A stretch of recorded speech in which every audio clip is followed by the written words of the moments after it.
I'm David MD, and this is the DAMD Podcast. The views and opinions expressed on the DAMD Podcast do not necessarily represent the official policies or positions of any agency or business. Now let's start the show.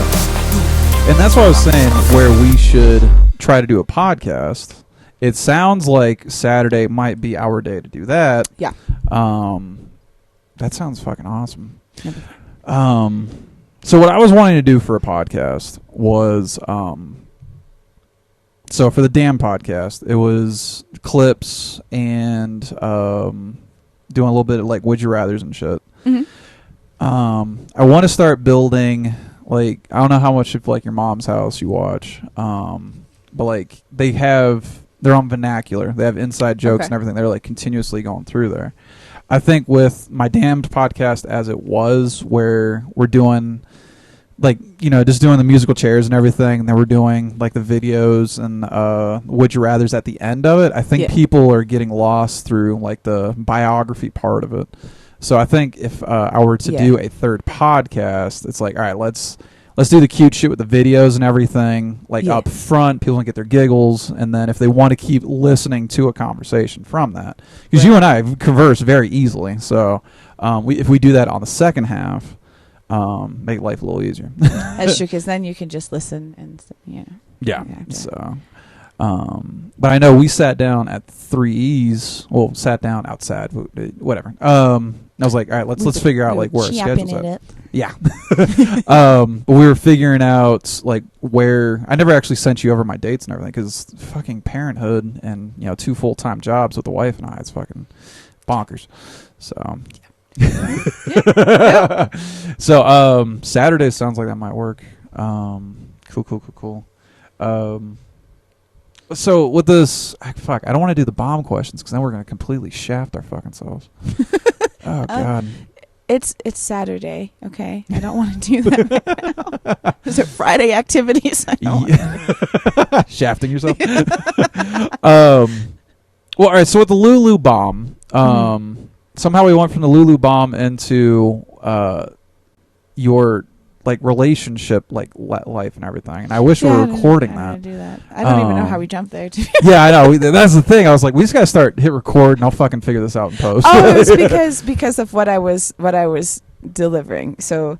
Oh yeah. Okay. Yeah, because I was doing all my baby daddy jokes that night, and it wasn't just that I delivered it. Like, it wasn't just that. Like the way the order the words were, it was. I was so just, and these three. There was Megan, Susan, and Karen. Oh dear. Okay, those are all different flavors, and if you don't know the flavors, you should do some research. Excuse me. So Megan, right? It's dusty in here. Megan was like, "Oh my gosh, you should choose better men," and I was like, oh, so we're both lonely. That's fine. And I left it at that. And that was like the only redeeming thing that I had. And then, of course, Susan was like, you're not going to talk to my friend like that. And she's like, maybe you should just stop whining. And then Kara said something. And I was taken aback, but I wasn't mad because I knew what they were saying was technically true. Okay. And it didn't matter whether or not I felt like it was true because perception is reality. And they were the majority of that room. Because there were not very many people in that room. So I did take that into consideration. But that was probably the bomb that stung me the most. Because it was like, because I had been doing that for a long time. Like, not a long time, but long enough to where I had made it a habit. And so to hear that, like, I had been doing it wrong from a drunk Megan it upset me. Yeah. But it made me want to change it, and I certainly did. But. That's one of the shitty things about writing something and then just like leaving it is there's times where you just get yourself into a rut and you're almost robotic with it. Yeah. So what we were talking about with that is off air was you're realizing that instead of reflecting on your life in a humorous way, you're almost going through the motions of this, like, fuck this, fuck that, like. Yeah. It became whiny instead of funny because I think it's funny because I should know better. and sometimes it sneaks up on me, right? But like when it takes a left turn, the left turn is just ridiculous. Like, there's no way we could make up what's happening during this left turn. And that's what's funny about it. Not necessarily that it hurt me. Y'all don't need to know that. And I think that's more so what it sounded like, was like, these things hurt me, instead of I found these things to be hilarious.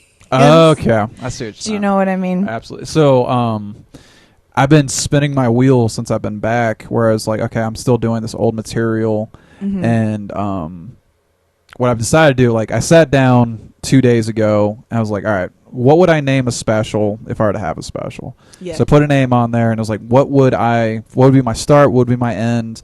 And basically the idea for this show, that it might be 10 years, is basically from like me being in high school all the way to like now. So that goes over like porn addiction. That goes over my baby mama situation, my child support, like all that stuff. And it made me reflect on old material where I was talking about, because for the longest, everybody that inspires me as a stand-up comedian talks about their dark past. And I was trying to figure out how to make my child support issue funny.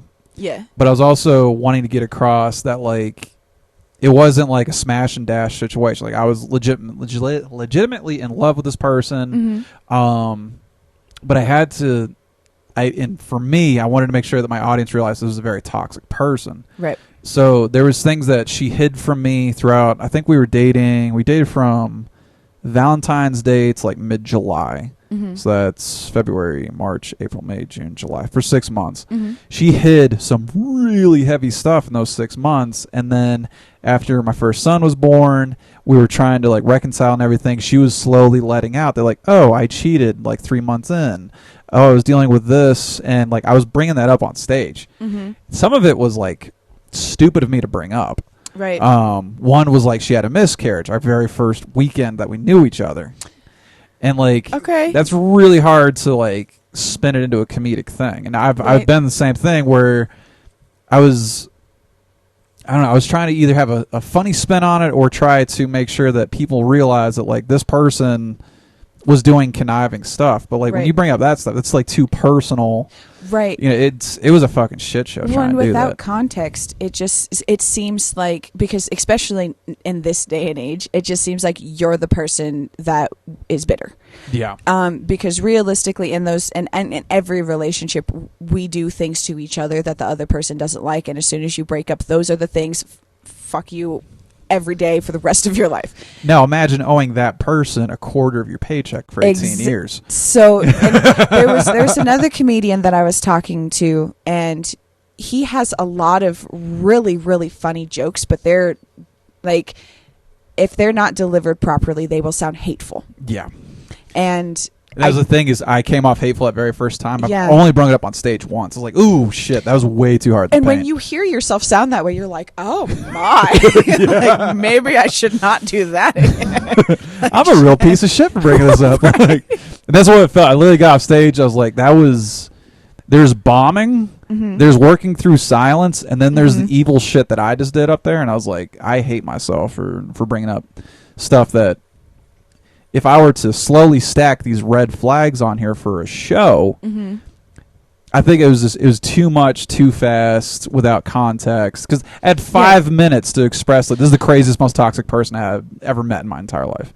And you can't do that. Yeah, 5 minutes is not enough for that. No. I don't think so. But so, and that's one of the challenging things, too, is building the show that I'm talking about. There's things where it's going to be down in the fucking mud, where, you know, you have to have that in a 60 minute like set. Yeah. Is you have to have those highs and those lows and everything. How the fuck are you going to, you know, surgically remove those 5 minutes that need to be a low in that, right, without bumming the fuck out of a bunch of open mics? That's so true. But I do think too, like, I mean, it's not the most popular opinion, but open mics are for practice. So that's what I'm there for. And if you think that I'm there to do my full set for you to be entertained, then you should know which open mics I'm going to do that for, which would be like 3Es. Yeah. Because that's not one that we do that for. If I'm going to Looney's for the open mic, that's going to be a really, really good 2.5 minutes, regardless, right? 2.5 minutes, god damn. But at Battle Mountain, I'm going to be more willing to fuck around because I know all of you. And if as long as I do what I'm going to do, I don't really care if you heard this 4 or 5 times. Cool. Then you've heard that I've changed the way I said it 4 or 5 times. So you know that I'm doing that. So mind your business. I wish people would pay attention to the little subtleties that have changed between like 5, like you said, practice mics, not 5 show mics. Right. Right. Speaking of Battle Mountain, I tried my retard bit for the first time. How'd that go? Like, so we only had, by the time I got up there, because it was all comics. When like, hey, welcome to it was all comics, and then an older guy, he had to have been in his 60s. A lady, probably around our age, in her 30s, and then I think she brought a guy with him, so 30s, and then this like 65-year-old. And I was like, fuck, I don't know. I was like, fuck it. Like, what am I gonna do? Like, right. Luke's here to walk the room half the time anyway. Why can't I walk the fucking room? So, I got up there and I read it right off because the retard bit is horrifying as like that title sounds. Is it's basically like, oh, why can't we talk like a child in the 90s? And it comes back full circle. Be like, oh yeah, we're a piece of shit. I was trying to read it straight off my phone. I think I lost something in that. Yeah. And then as I put it out there, I talked to George afterwards. And he's just like, the bit doesn't sound like it comes full circle. You're just like, oh, I just want to say terrible fucking things in public. So I was like, I don't know. Yeah. But that's one of those things you're talking about, though, is, there's practice mics, then there's show mics. And for practice mics, that one's going to take a lot of practice. Yeah. Well, and Chris Rock, he has a joke that he knew was not. I don't remember which one it was specifically. I think it's his white people joke. But anyway, he knew that it was so bad that it was not going to go over well for a very long time.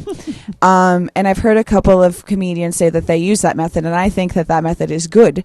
And I think there needs to be a little bit of selfishness that comes to the open mics because you are working on your craft. Yeah.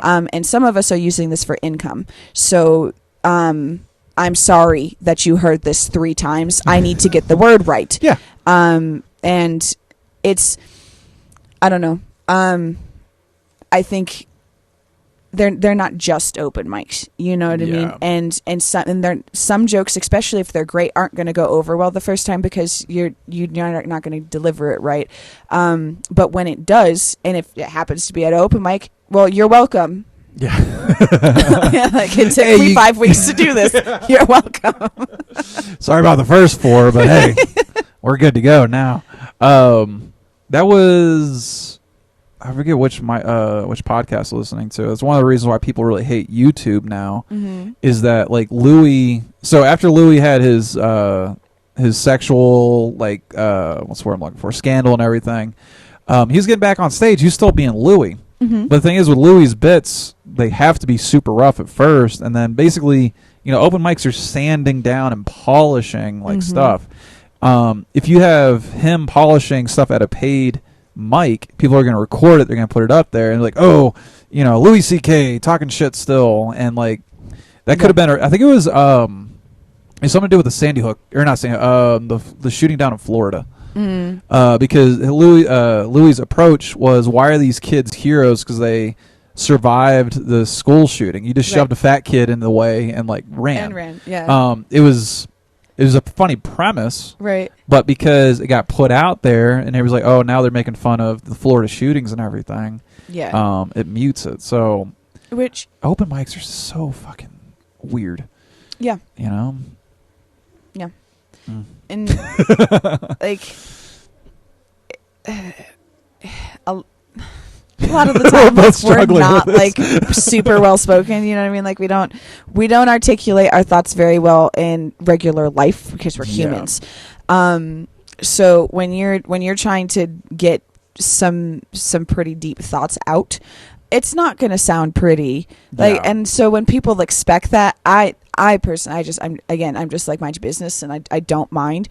But you have to confront the reality of the fact that their opinion matters a little bit. And that's the thing too. Because they're the consumer, so you have to kind of just suck it up, But it's a weird balance to have. It's really weird. What I tell people, so a lot of people are like, oh, tell me the next time you're on stage. I'm like, well, technically I'm on stage tonight, but it's an Yeah. open mic. And they're like, oh, I'll go. I'm like, no. No, I don't want you. Like, why would you go? Because what I compare it to is a book. Is, you know, when you go up on a 3E stage at a paid thing, that is the final published like book that's been printed out. Mm-hmm. You're not going to read the 20 drafts of like brain farts before, you know, you get to like the main, you know, book that actually got published. Right. And that makes a lot of sense to them. Yeah. Is you know, because everybody's written either an essay or something that took multiple drafts and they refine this thought, they combine these thoughts that are, you know, across paragraphs and everything. That I think that makes most sense for people. Yeah. But imagine imagine being a damaged comedian. You know what is funny. Right. You have a mental picture of, all right, I know A, B, and C is funny, but I got to figure out how to get that verbalized on stage. Like, Right. it's open mics are so fucking complicated. And what I hate is there's times where I'll see a comedian starts with a good joke, tries like their new stuff, and then ends with a good. It's like, okay, I know they know what they're doing. Mm-hmm. And I can see the premise that they're trying to do. Is like, I can't wait to see it, you know, when it gets to its final iteration. That's why I love open mics for that. But that's why I hate open mic crowds sometimes. You're just like, oh, fuck that guy. Like, no, Well, man. and Like, you should appreciate here, this. Like, there's not enough people. Yeah. Like, we have to be going to other places. Well, that's what I like is the big names at 3Es right now. Is, you know, any of these comedians that are only here, you should be ashamed of yourselves because, like, you know, Battle Mountain's starving sometimes. That's really the only open mic I go to because that's the only thing I have available on Tuesday nights. But I'm actually trying to do, I think it's the Rhino, the Pub, and Battle Mountain on Tuesdays. I'm going to try to get all those mics in one night. Well, and that's the thing is if you can do one like that, and from what I've learned about myself, I can't speak for everybody else, but when I do that, the first one's kind of rough. Yeah. It's usually like my average performance, and then the second one is a better performance. Yeah. And then my third one is just about showtime with new stuff that I've just practiced, because especially when those rooms are a little bit bigger, right? So I'm getting immediate feedback right away, and then when I'm driving to the next mic, that's what I'm thinking about. Yeah. I've already even listened to my set. Back. Yeah. I'm like, okay, and so the next time I'm like, this is what I'm going to fix. And it's an immediate way to get better. So you've done a triple mic. Yeah. Nice. Anytime that I can, I will try to. But I have a schedule because it's just me and Munchkin. Yeah. So I can't go out every single night. She would maim me. Yeah. So I try to do there's certain mics every week, so I try to alternate them. But if I do that, right, then Tuesday's the night I'm going out. Okay. I'm not going out for the rest of the week, but it forces me to pay attention that entire for those hours. And that's one of the things I'm reflecting on now is I have Tuesday and Wednesday are my only 2 days available, and I'm just like, all right, man, you have this entire week to not do comedy. You need to super focus, because it used to be I could do 3 or 4 days a week. Yeah. But the most I've ever done is 2 mics a night. That was in Philadelphia, and I did notice that I was getting better at the second mic. Yeah. I couldn't imagine what a third one does. Yeah. Because it seems like the first one blows the stress of like driving and you know what is if this going to go well or whatever. The second one, you're like, all right, I'm relaxed. I've already done this. Like, what's the risk of it? Right. Like, what's the worst that can happen? Exactly. And then that's the third time. You've already done it pretty well at least once, and if you didn't, then you're motivated to do it well the third time. Yeah. Can we save this night? One of the things I hate though is the guilt that I feel of like showing up, performing, then bouncing. Yeah. I think because I hate it when people like, oh, okay, my comic's done, they fucking leave. Like, I don't want to be that person where it's like, ooh, watch me, and then I'm gonna fucking bounce. Right. And so again, I just a balance of importance for me. First one, I'll stay the whole time. If it's your first one, I will come, and I will and sometimes like circumstances make it where I can't, right? But if it's the first if this is that venue's first open mic for that and somebody's hosting it, Okay. I will stay the whole time. Gotcha. And I will try. And if there's only a certain amount, like 8 comics, I will stay. Like, what is that? 5 minutes? Like, but when there's 30 comics, and I was there on time, and I signed up at a reasonable time, I'm gonna see as many comics as I can. But I'm gonna tap out when it's time for me to go to bed because I've done the thing.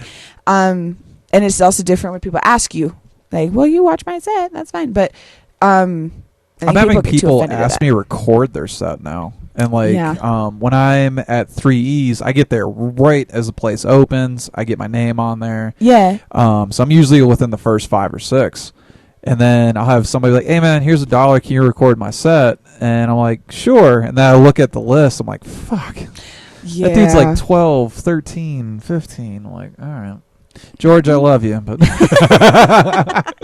there has been times where I was just like, "Fuck, man," because I want to get home. You know, I got work at 7 o'clock, all that shit. So yeah, well, and then after, especially on certain days, like if you're downtown, I want to be home, because just it seems like on certain days, just trouble sometimes is afoot, and it's not provoked trouble, and so I don't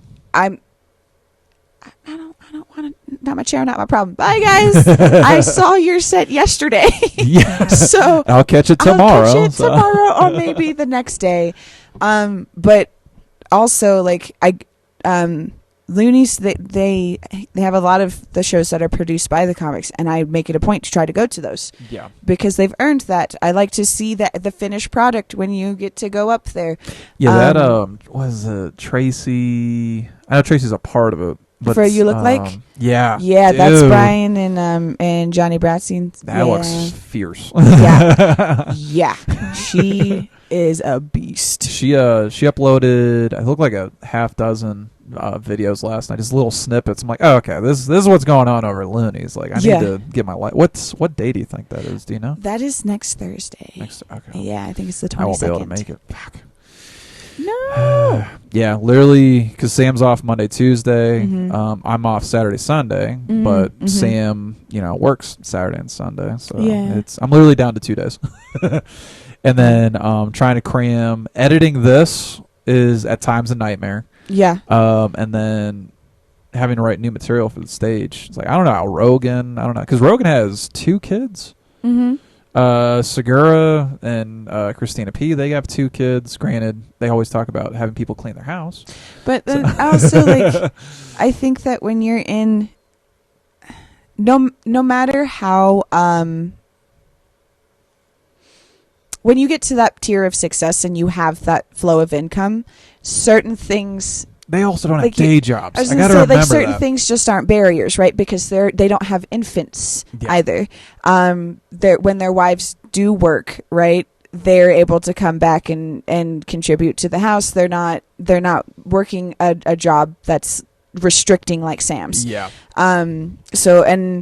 Well, the thing is with Sam's is it varies too, because there's days she goes home at 6, there's days she goes home at 9:30. Right. And you're like, fuck, how do I wrap around, open mics? Wait, which one? Which one is it going to be today? That's actually what I was doing. Somewhere I wrote notes. I'm like, I need to figure out, because we're going to start a 3rd podcast. I need to have my life together where, like, all right, it's Tuesday. I get off work. I do A, B, and C. Like, it needs to be militant when I get off work. Yes, that's the COVID. That's been the hardest thing for me is because I had a ridiculous amount of discipline before COVID. Like my life was timers. Everything had a timer because I have ADHD, so I know I'm going to take longer to do everything. Yeah. So nope, timer's done. I'm going to be done with that for now. And I kept myself on a tight schedule. And then I was with Lila for e-learning for the majority of the year, and I was home. I wasn't working, so I had so much freedom and I relaxed that I almost like went too far. And now I'm trying to exercise that discipline again where it's like, no, maybe you don't need to do that. Like I had to pick my things. Like, so because I wanted to do all these things, I got so overwhelmed by it. And I'm like, nope, here is the time to do these things. And the 2 things that I have to do every day is I don't care if it's not funny. I just have to write something. and I have to read my tarot. Other than that, I don't give a shit what happens. Oh, so you do tarot cards too? Yeah. That's another thing you and Sam have in common. Gee willikers. I think we're gonna be best friends. So literally, when her and I started dating, she was doing a tarot college course. Really? I'm like, this chick's fucking weird. I love it. So, speaking of COVID, see, I've never had discipline. Yeah. Is if I have somebody up my ass, like, hey, you need to work out because your job needs you to work out. Cool, I'm good to go. But as soon as it's like, all right, do it on your own, I'm like, yeah, sleep on my own, yeah, because I'm going to be sleeping instead of working out. So, but now we've gone from, in the MD house, we've gone from COVID to, going back to work with Sam and having the kid. I'm like, okay, now I need to have time discipline. Yeah. And so one of the easiest things now, because it takes 30 minutes for the video that we're recording to crunch to the audio file that I can actually use. Okay. So as soon as we get done recording, that's literally before you even walk out here, I'm going to get handbrake to do that. I'm like, cool, that just saved me 30 minutes. So tomorrow when Sam's at work, I can edit and hold the kid at the same time. Right. It's just little dumb shit like that where it's like, okay, you know how it's like, all right, I'm done with this, I need to go throw it away. Yeah. So those things like, you're done recording, you need to pack it away so it's able to be edited later on. Okay. So it's kind of like time efficiency. Yeah. Well, so once I started doing the things I did for other people when I was working in middle management, my life got so much easier because I would do stuff like that. Because I would do that for my boss, right? I wouldn't dare do that for myself. You know what I mean? I'll do it later. But then I'd be mad when I can't do it later now because my 7-year-old's asking me 1,500 questions because I told her she can ask me anything and I meant it. So now I do have to sit here and listen to all of those questions. That is kind of the funny thing about our generation being parents is, we were told so many times because we didn't have the internet. So it's just like, I don't know, like either go figure it out or like they give you some bullshit thing now. Right. Now it's like, all right, where, how's air made? So you fucking go and look it up, and it's gonna be fun. Because I was raised Christian, and like my dad, kind of sciencey kind of a person. My mom, not so much. There's times where there's like, I don't know, like whatever that. So for me, being atheist, being very science based, like, all right, if you ask me a question, we have to go find that answer. Right. Like, I don't want the kid making up whatever story. Like, no, but I do think that, like, once they get to a certain age, you do need to make them do it themselves. Yeah. But it's your responsibility to guide them. Yeah. Like if they're like, so what was World War II? You can't just, here's the history section of the library. Now go for it. Like, nope. Give the kid ADD. Exactly. But it is weird too, because we're all kind of unorthodox parents. Yeah. But we all are like, I do it right. I'm not saying you're doing it wrong. You do it the way that you want to because you're doing it good too. So there's no wrong way to do it. As long as the kid's alive and not bruised, you're pretty much parenting right on some level. Well, they're like, I love kids because they're just little people. Yeah. So when they talk to you, they're just giving you their ideas from their stage of life. And sometimes when they tell me stuff, I'm like, I never ever would have thought of it that way. And sometimes like they oversimplify things, and it just makes you think of things differently. You're like, oh well, yeah, because it's the first time they're thinking about it. This is the 80th time you're thinking about it, so you're like, well, fuck, all right, that makes sense. You dismissed it 30 times ago.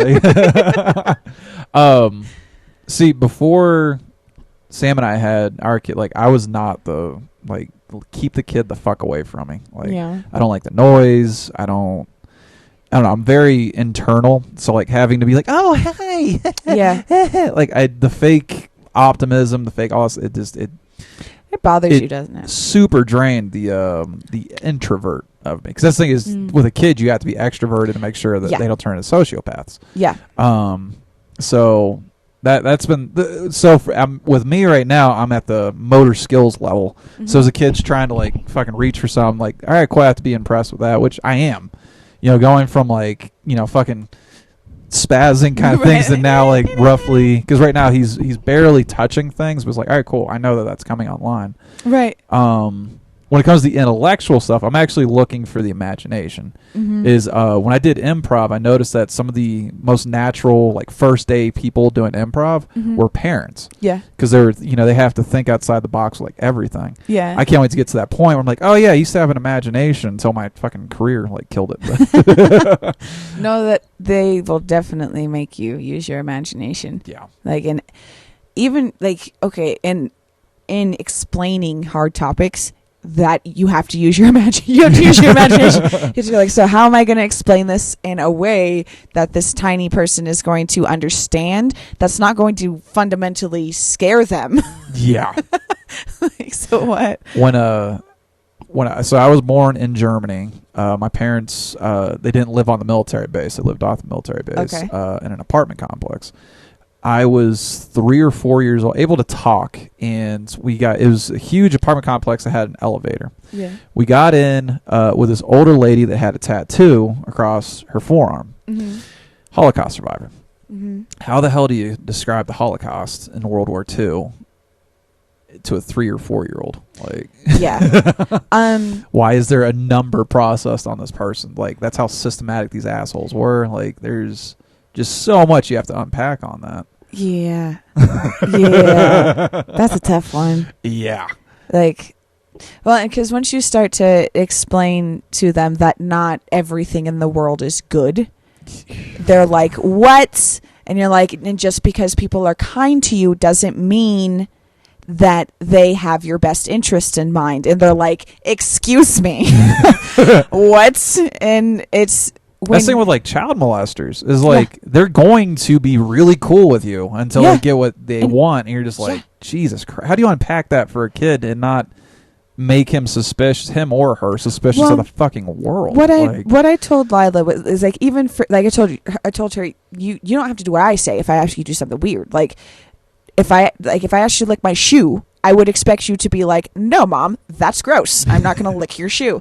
So if an adult asks you to do something that's unreasonable like that, absolutely say no. But if they're asking you to come do the dishes, or if they're asking you to do something that's a task or something that's good for you, then why wouldn't you want to do it? Yeah. But if they're asking, sometimes she doesn't want to hug me, and I have to be cool with that because I've set the stage where you don't have to hug anybody. Nobody has to touch you if you don't want them to touch you, including me. That's one of the cool things that our generation has kind of worked towards is, not everybody needs a hug. Not everyone should have to give a hug. Where like with our generation, like, oh, it's a boy, you have to go hug him, or like really odd fucking. Well, and like, and then some people will be like, oh, I'm so friendly, I'm just a hugger. And I'm like, I don't care that you're just a hugger. I don't know you. Yeah. So I'm not just a hugger. So you can't, but they'd be like, oh, come here. And you're like, it's very friendly. Yeah. But it's very invasive. And it puts a lot of weird pressure on the other person, especially kiddos. Yeah. Because then it's already that interaction where they feel forced to connect with you physically. And then you're setting a weird foundation for weirdos to take advantage of. Yeah, because because they'll use that natural course. Yeah, social mechanism basically. Yeah, and it's very simple, and that's why like empower your babies. Yeah, make sure they understand. Like if they're like, hey, look, you're like, no. It is so weird thinking stuff like that as a parent, like because it's such a double-edged sword with like, I don't know how to fucking unpack those. Before we got into like the adult like population, we had way different expectations set on us, and then we realized like, oh hey, the Me Too movement, fucking like all of this crazy stuff started as these parents put weird foundational stuff in there, and you have like that weird social rabbit hole. It's such a weird rabbit hole, because then you're like, okay, so nature versus nurture, then sociology, and then the economics, and then their demographic, and then you're just like, all of those things contributed to that. and how insane it is that it happens to every person. That it's crazy to me. It's funny looking at the morals of the older generation. Like, yeah, we just used to smack the shit out of the kids when they acted weird. I'm like, all right, cool. Now you're forcing aggression on like there's so much to unpack with childhood sociology. Right. Like, but I think that I think it's good and bad. I think it's good. I think sometimes it's executed poorly. Yeah. Well, there's like people have gone so far in that direction where they're like, we need permission from the child to change their diaper. Like, how the fuck do you get permission from a 3-month-old? Right. Like one that's screaming. Right. Well, that's.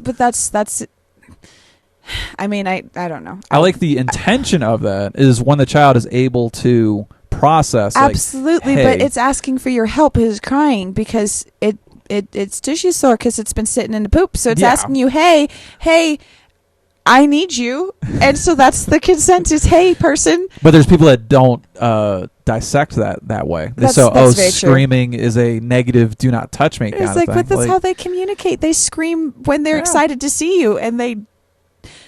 What is it?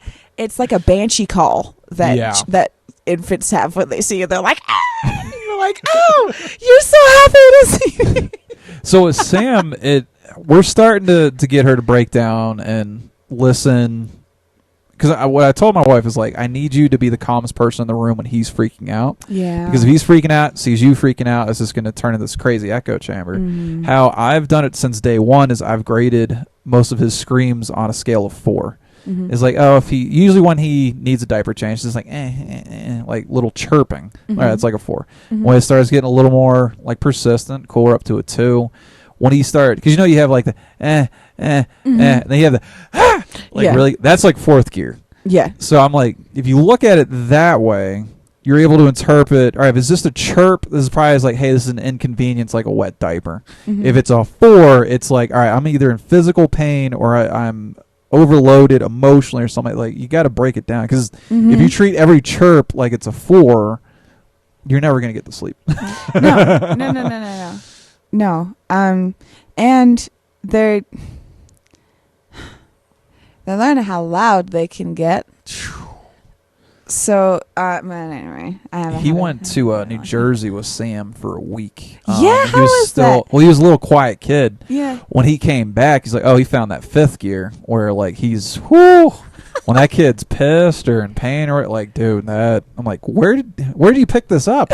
I only missed him for a week. Like, it was good for Sam. Her parents were selling the house that they grew up in. So it was tough on her, but the travel and everything was nice. Everybody was trying to help out, and that's the shitty thing with COVID is like, all right, cool, thank you for grabbing this bottle, but like, I don't know, you're wearing a mask in a federally mandated building that needs to be wearing a mask, but are you wearing a mask at the fucking 7-Eleven? So right, like I don't feel like shit though. I just got my COVID shot 2, and I told you last night, like, hey, I might be feeling like shit. I'm fine. A little dehydrated as usual on Saturdays, but like, actually, it kind of feels like I have a bruise there, but who fucking cares? Isn't that bad? Crap, dude. I don't know where we want to go with the podcast. I'm saying, based off of my numbers and everything right now, I'm like, I need to reinvent this wheel somehow. I just don't know how. Well. So one of the things I've looked through some of your stuff is a lot of mental health stuff. Yeah. Which I am definitely. I think if you were to get rid of half my mental issue problems, I wouldn't have a stand-up career. But I like the self-reflective nature of stand-up. Yeah. It's helped me through, like, me realizing I have a porn addiction and joking about it. Yeah. Literally is stand up. I was like, all right, what can I pull out of like the darkness? Yeah. Well, all the time, people sometimes misconstrue when I'm talking to people that like to talk about myself. Mm-hmm. But because I've always exchanged stories, so I can show you that I understand, and they're never happy stories. They're never like, oh, yeah, that's fine. I also rode off in the sunset with the love of my life. It's always like, no, this dude left me too, just like that, and I get it. So, which again, I don't understand, because anytime, I'm out in the world, I'm a pessimistic person. Yeah. So if you give me a little hint of stupid, I'm like, there's an iceberg under there. I have not found the tip of your stupid iceberg. I'm not saying that you're stupid, but like, when you juxtapose the person I talk to at 3E's, the person I talk to at Battle Mountain, all this stuff, I don't see where the little tip of stupid's at. But then you tell me about your love life, and I'm like, prisoners is your thing, evidently. Like, what the fuck? Well, yeah, no, I've dated 2 prisoners. Holy shit! But so when I met these men, right?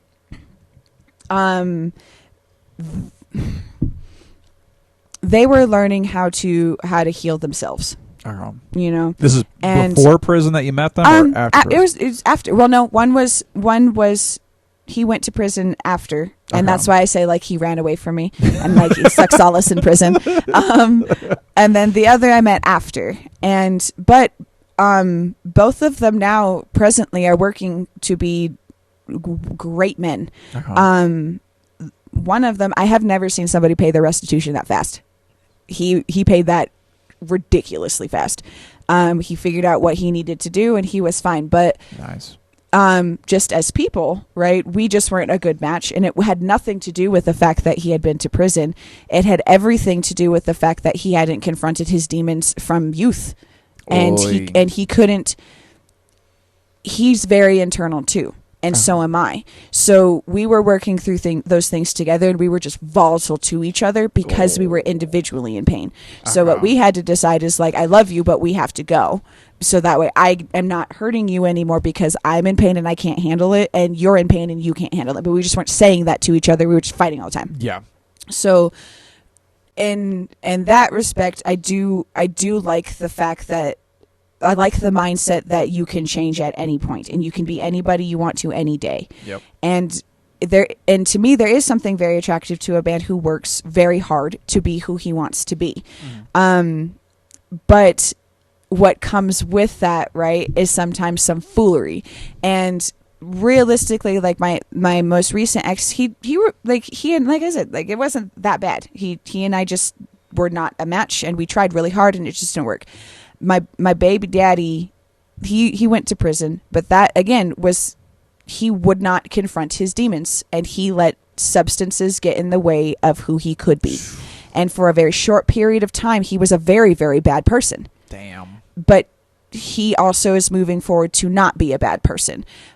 But the things that he did are so wild and outlandish, and they are very personal to me. They set the stage of my adult life, right? Fuck. So I writing about them not only made me more accepting of reality, but I also knew that like I had the ability to write how I felt about it, because he had taken enough. So he's still trying to figure things out, and he doesn't know Lila, so it's just another weird thing where like he's just another weird way I have to communicate. But being able to see when people like that, because it's not just men. I have high empathy for people who have mental health issues, who have substance abuse issues, who just can't get shit together because they just are overwhelmed. Like I get it. And so, but I wouldn't say enable. I just tend to understand so much that I'm frequently the one person that will listen to them about those things. And then you know how I am. I'm honest, and I'm like, okay, so it sounds like you fucked up.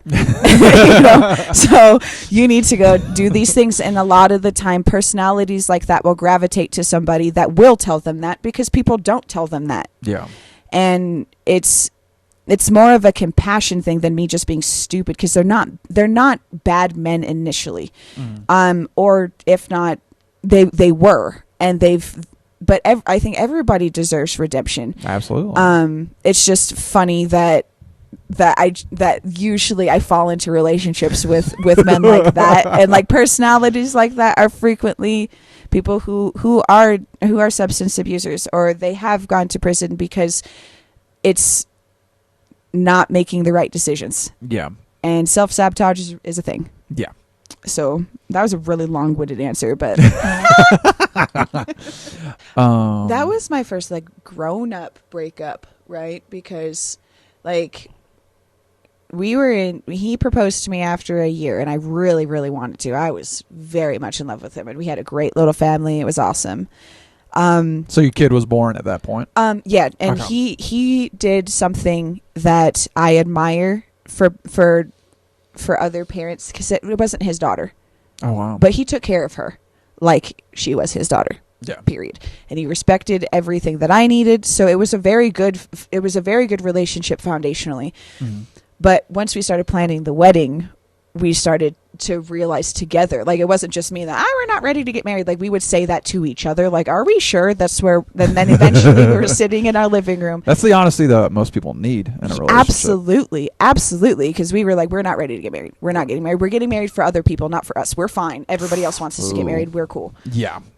And, but when you leave somebody and you hate them because they do bad things, right? It's super easy to leave them because then you're mad. Yeah. You're mad because fuck them. I hate you.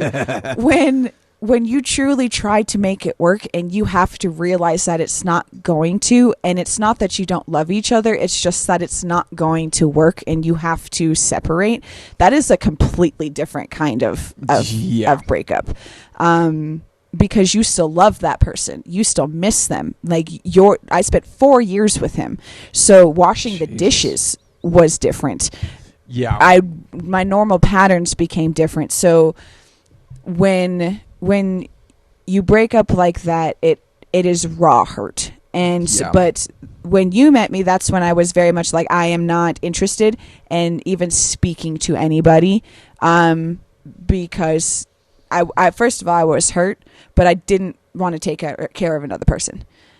Emotionally and spiritually, I didn't have an abundance to give, so I was like, just fuck. Wow. Well, so going through what you said, I remember now what I was going to ask, or was going to state was, what I tell kids that are just getting out of high school, getting into like their careers and everything is, because for some reason in the pipeline, you're like, okay, cool, I'm going to graduate high school, I'm going to go to college, I'm going to find my first job, I'm going to get married.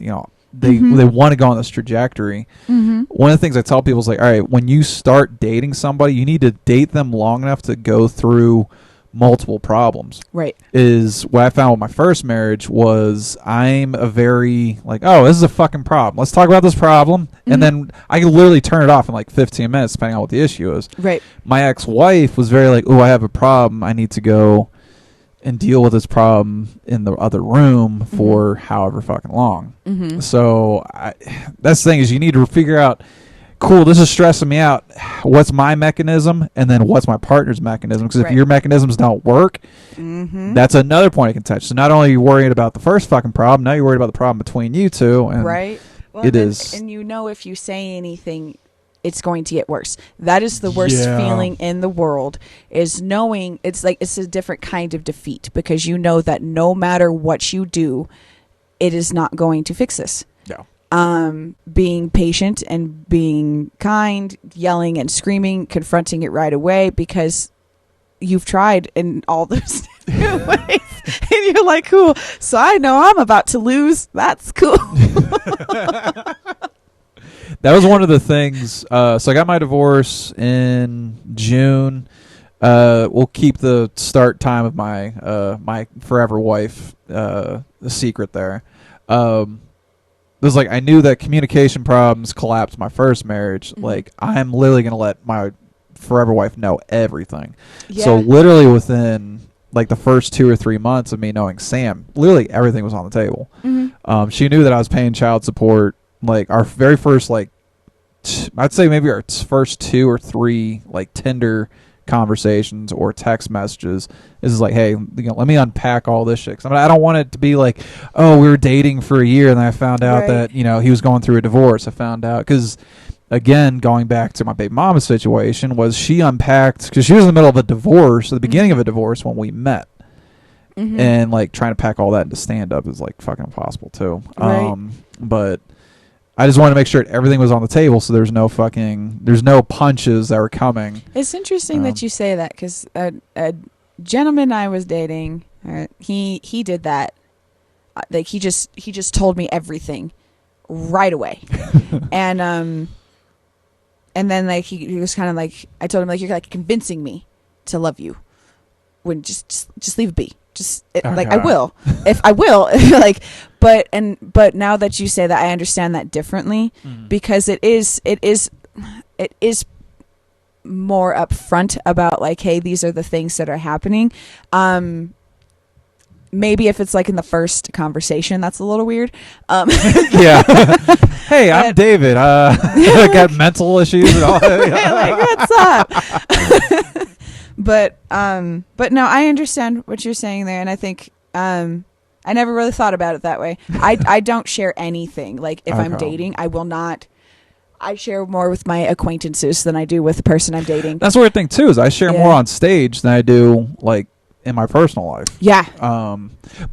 So when you set it up that early though, open communication, like Sam and I had an issue yesterday, and I turned into an asshole like that, and it took probably an hour or two, but I was like, hey, where did you think I turned mean? I turned into an asshole. She's like, why? I perceived it at this point. And I was like, actually, it was at this point. I remember this question. So for me, my entire life, people have always set up questions to be like, oh, well, you're stupid for that. Right. And just little things like a tone, like literally a 3-word sentence can get me to go like, oh, I'm about to be called stupid. And I unpacked that for her. But if I didn't have that foundation from early on, I couldn't have been like, oh, this. I literally used the word trigger because it's so fucking common now. But I was like, when you set up a question this way, it triggers my response of like, I'm about to be called stupid. Right. Because as a child, my first 2 or 3 years in school, I was literally taken out of class like 1 or 2 hours a day to go to like the slower class, catch me up with stuff. And then my entire career, my adult career, I felt like a fucking idiot. So I was like, don't make me feel stupid at home. The world makes people think that being average intellect or remedial is bad. Yeah. And it's not. You're going to have 4 people in the training class that just fucking get it. But everybody else is not saying shit and they don't fucking get it. Like, I don't like it people do that. Well, my career field's full of bullshit artists. Yeah. Is out of 10 people, you might have 2 or 3 that are going to go out and fix shit like that. You're going to have another 3 or 4 people, maybe even more, where they're going to go out there, they're going to putter around a little bit. They're going to try to figure it out, but they're going to like rig something for it to work. Right. And then you have the 1 or 2 people who are just like, yeah, I'm going to show up, fucking putter around, just bounce, and be like, oh, I'm going to close out this work order or whatever. Right. But the predominant amount of people in my career field are bullshit artists. But the bullshit artists make other people feel like they don't know shit. Right. There's a lot of people with poker faces that you're like, oh, should I accept the fact that you did fix that? Right. Or should I dig into it and realize that like, oh, you just bullshitted me to make me feel stupid? Do you feel suspicious about that a lot? So my last business trip, somebody pointed that out to me. Yeah. Is I'd been in the career field for 12 or 13 years. Yeah. And she's like, hey, when it comes to these work orders, half of these are going to be called back because this person jerry-rigged this shit. And I'm like, that person that you just named has been shitting on me since I've been here. Right. Like, there's something about them wanting to make sure that they look good, but they also want to make sure someone looks less. Yes. And I fucking hate that. It took me over a decade to figure that out. Yeah. No, I learned that in call centers. Really? And it was also when I learned to never exert more before necessary, because they will definitely latch on to that. Okay. As soon as they figured out that I could do every single thing that they needed, I was doing every single thing that they needed. So don't ever do that. But people always want something from you. And so they always are kind of they're always kind of trying to sell you something. And just being a woman and then being an attractive woman, a lot of people talk to you like that, where you can tell they're saying something, but there's something else that they want. And when you're working, it's a very similar kind of like you're saying the thing, but that's not what you're saying. Yeah. And if you don't see those two things, yeah, that's fucking scary. One, it makes me super suspicious of people not meaning what they say. Yeah. So when I catch, especially if I don't know you very well, and in a small period of time, if you've contradicted yourself, I will not forget that, and I will tell you that you did that. Actually, I hope she doesn't mind, but Kenzie was one of the people that I had to completely change the way that I listened to her, because she would process her thoughts, and she would say something 2 or 3 times, right? And I would be like, so when you say something 2 or 3 times, you're trying to convince me of something. So what are you trying to convince me of? And she'd be like, no, like, and I'd be like, oh, okay. Or she would use a certain word and be like, well, that's not what that means. So is this actually what you mean? Because that's not like, it was like I was always trying to trip her up, and I wasn't meaning to. It was like making her prove that she wasn't doing it, but I wasn't intending to. It was just like my natural suspicion. And like I do that to men who talk to me. I'm like, no, like they could say or genuinely something straight to my face, and I'll be like, oh, that's not true. That's fine. But it's hard to. This reminds me. So I had my baby mama situation. She put me through the emotional meat grinder. Yeah. I jumped back on eHarmony. Found this other chick. You were serious. You were paying for that when it was cheaper. At my time, it was $30 a month, which is a porn subscription. Who gives a fuck? Nowadays, that shit's like $60 to $70 a month. Okay. Let's unpack that here in a second. But you talking about looking over everybody's sentences and everything reminds me of the second chick that after my baby mama's situation, is she was like that. Where she's like, well, you said this, but then you immediately said this, and then it turned into a fucking nightmare. Was because like now I'm not worried about putting out the truth. I'm worried about navigating this fucking minefield, which makes it even worse because then you have other things to be suspicious of. Right, because now you're not talking right.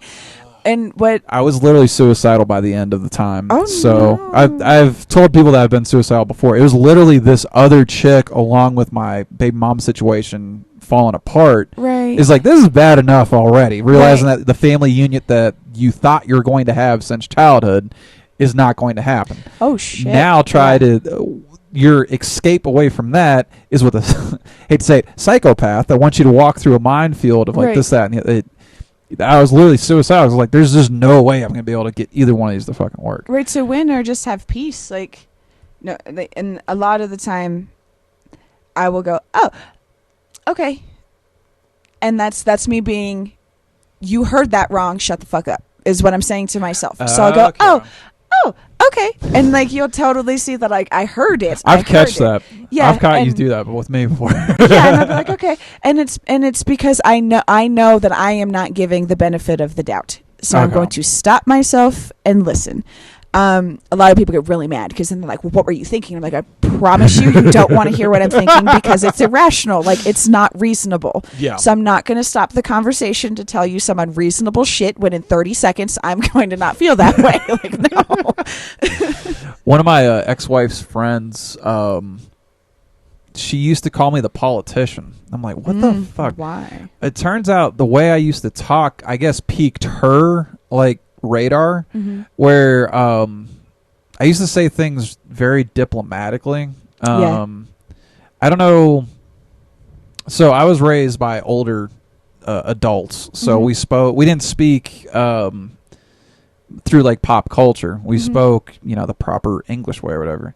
I think that mixed with the type of things that I'm into, like intellectual stand-up comedy and intellectual, like, I hate small talk about pop culture. Right. I think there was just so many different factors on that. She's like, this person's talking like a politician that's trying to get something from me.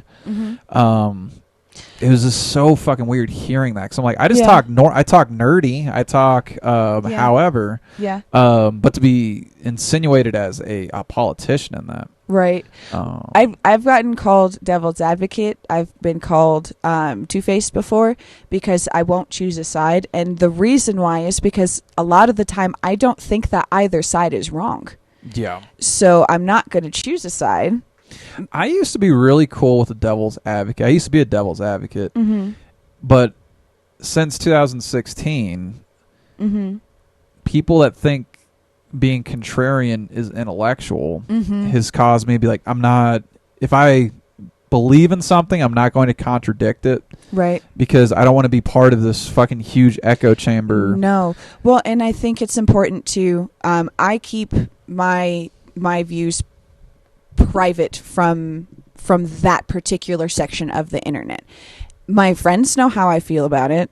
My family knows how I feel about it, and they know the information that I've taken and the research I've done to feel how I feel about it.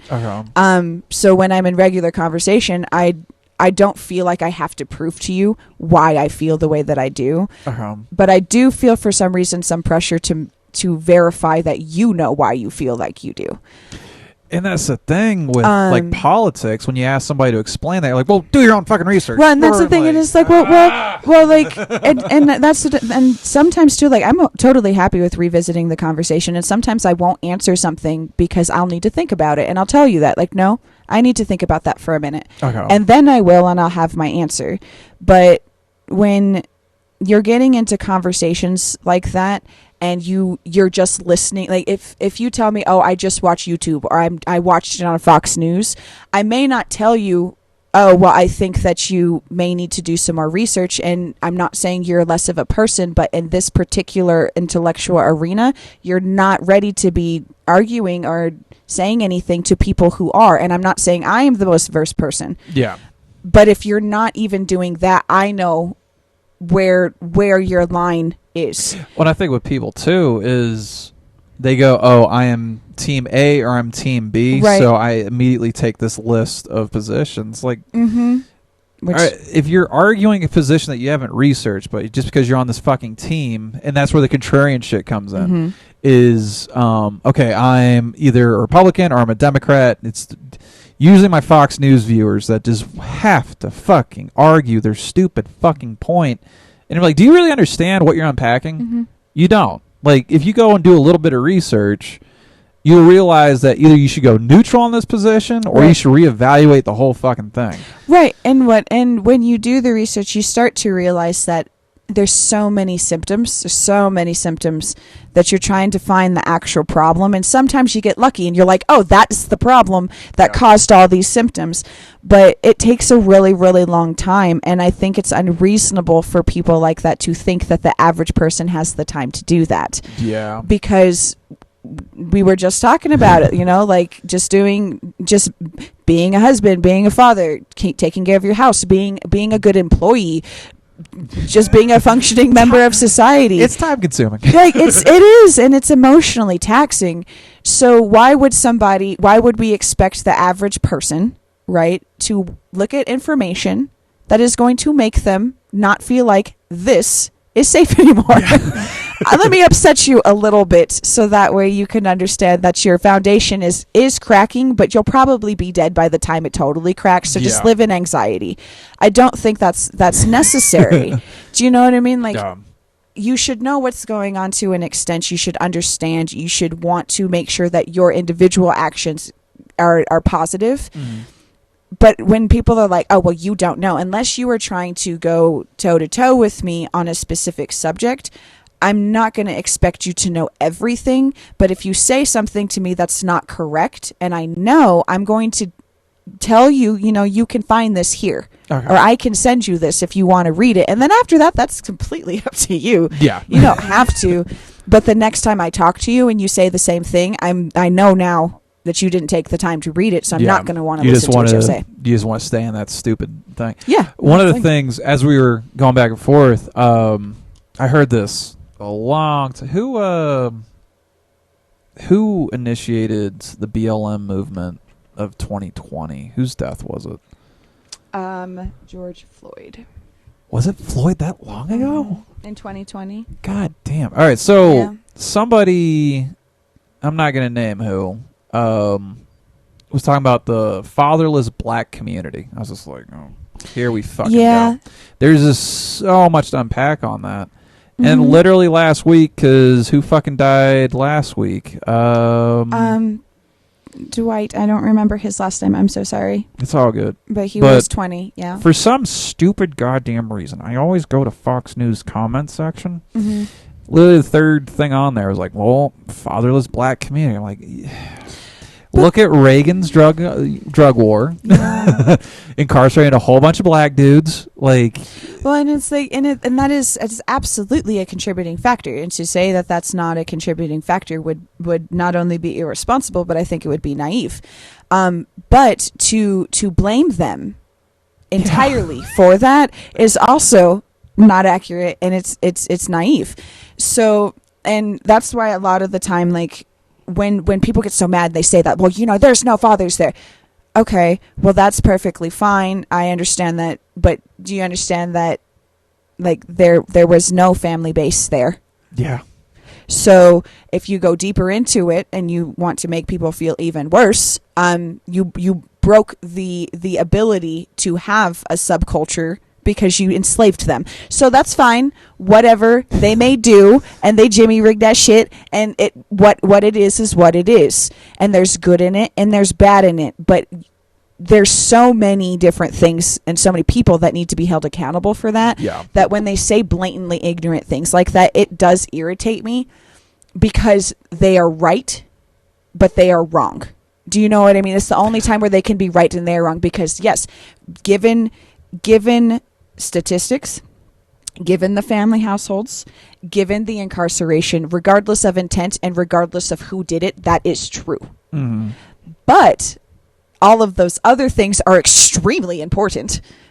And that's the thing. I think we're pointing out a tree in a forest, and that is like, okay, you have one issue, but there's a whole root system under that. Yeah, it's like oversimplifying it. And that I think that's my biggest thing, is you're oversimplifying such a fucking complex issue. Is, because the same person that says follows, black community things, also guys like, oh, you need to, pull yourself up by your bootstraps. Right. The problem is, if you're in an impoverished community, you're paying low taxes that go into a low-funded education system. Mm-hmm. There's just so much to unpack, and then we have the contrarian just be like, oh, it's just the fatherless community. Like, motherfucker, you're literally naming a grain of sand in the fucking desert of issues in the system and in the community and, like, all of this shit. And that's where I'm having a problem with a contrarian thing, is like, oh, we're going to bring up this one stupid-ass fact that... It's the exception, and I got into a discussion with a girl, and I told her, well, she's a woman, but I told her, like... So just because there's an exception to the rule doesn't mean that there's not a rule. Yeah. So it's the same thing when you say, oh, this is not that because I have this. I understand this because I know this person or whatever. Mm-hmm. And it's not true in any way. Like you might have a general understanding or some empathy for it, but that's not that's not the same thing. And when you oversimplify things like that, you do take away the weight of it.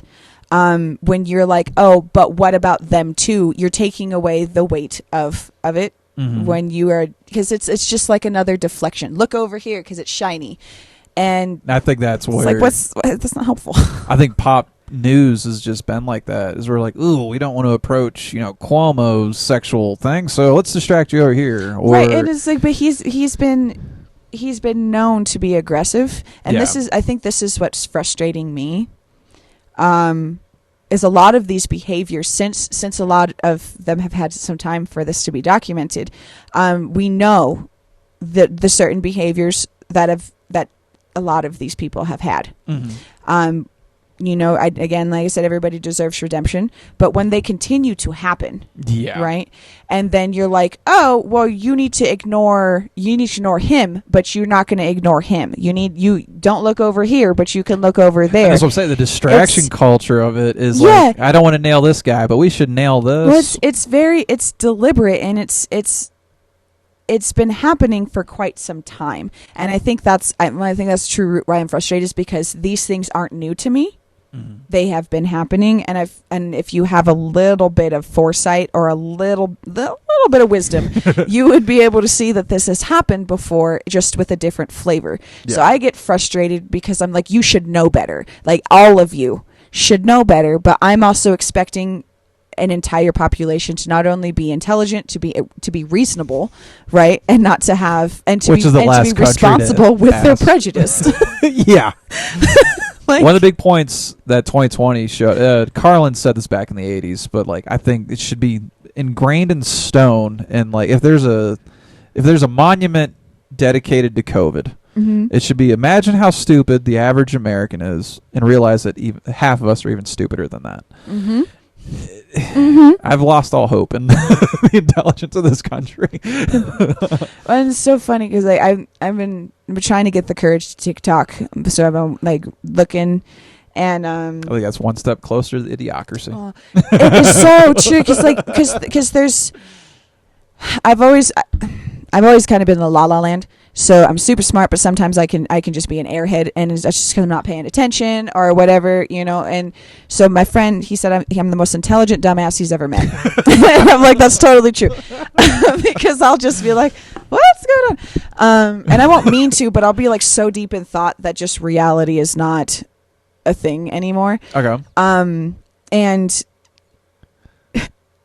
TikTok, it does that to you.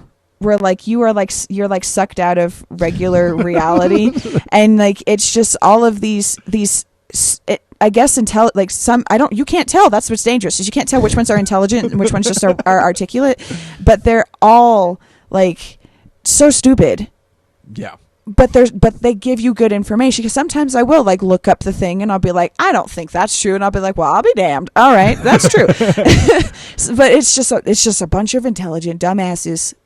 And then it's just the stupid people. But I'm like, what the fuck? Because they'll be like, oh, here's some things, and they'll tell you something like about it, like an existential crisis or something about Christianity.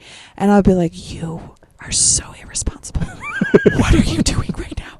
But I can't stop looking. Maybe that'll be a segment for our podcast, is you going, because I will not dig through TikTok. I tried doing it after watching Christina P. Like, she navigates a lot of like dark talks, is what she calls it. Maybe you could start recording some of these, send them over, and we can go through. They're like, what is this?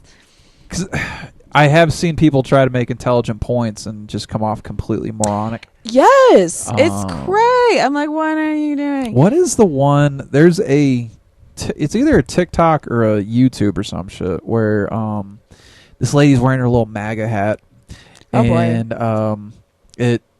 On the bottom, she doesn't say anything, but the dialogue is written on the bottom.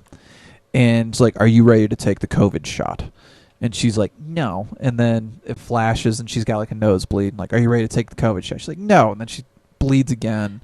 And the third question is like, if you do not take this shot, you're going to die. And she's like, I'll take it. And she's like, why are we dying on this hill? Yeah. Of like, all right, cool, you got your MAGA hat. That means you instantly are against the shot that Trump kind of helped like make. I mean, I hate when people try to make political points in a 15-second fucking. It doesn't make any sense, because it's so much more. I hope I could find this. Like, it's so much deeper than that. Yeah. And I think. Did I find part of your responsibility as being a patriot is to understand intimately what's happening within your community. Okay. Because that is your community. But we've pushed people to just care about themselves so much that that's not even like, that's why things like that happen, because oh, I want to see. It is the dumbest fucking thing I've watched. You gotta love Studio MD here. We can connect to anything. Come on now. All right. Oh, girl. Literally the dumbest thing I've seen in a while. Where are we at?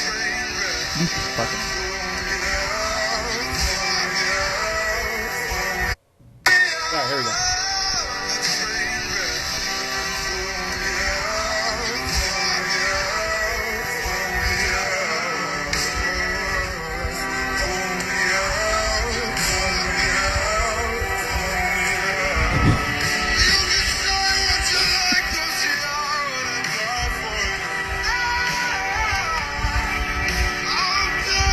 Oh, we got a reaction shot down here. God damn it.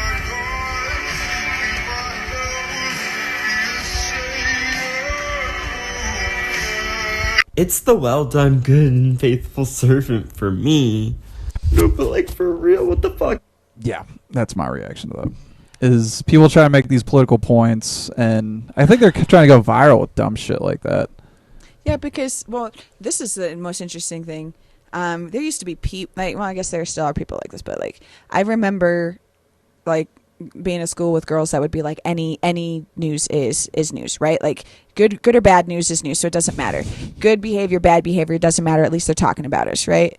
And I remember thinking like, y'all are so fucking stupid. Like, do you think this isn't gonna reflect on you later? Like, all right, whatever. And especially if they don't move out of the community, right? Like if you're retarded in high school, right? Well, guess what's happening in the workforce, right? Like you're gonna say that way, like, oh god. And so, but now, like I see, I guess again, it must have been happening just as frequently. I'm just seeing it more because I have access to it now.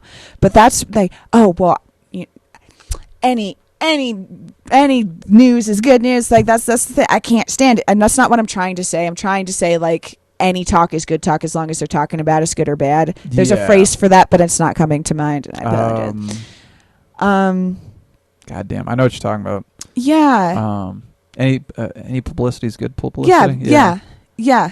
And it's insane that people think that in high school. It's like right, which there's a whole musical about that. You should just go to the theater program and watch it, and then you'll understand how life works. Yeah, what was that? The producers. The producers, yep.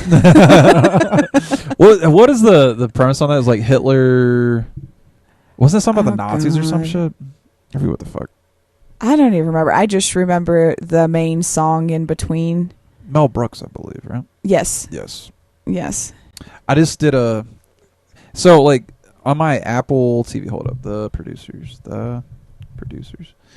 I'll run through and just watch the best parts of like a show in a movie and stuff. I forgot how fucking funny some of the parts of Robin Hood Men in Tights is. Yeah. Master Robin, is that you? He runs out, runs into the statue. Oh no! You've lost your arms, Master Robin. Robin Hood Men in Tights reminds me of the humor in I'll think of the word and I'll say it. Ill-timed. They eventually based it on Adolf Hitler and the Nazis because of the theme. The producer was controversial from the start. Receives mixed reviews. Anyway, plot. I remember it was something to do with like Hitler, and like, yeah, could you imagine doing that now? Make something about Hitler. Let's do the Hitler podcast. I would enjoy watching which parts of the city would burn. Yeah. Oh my god.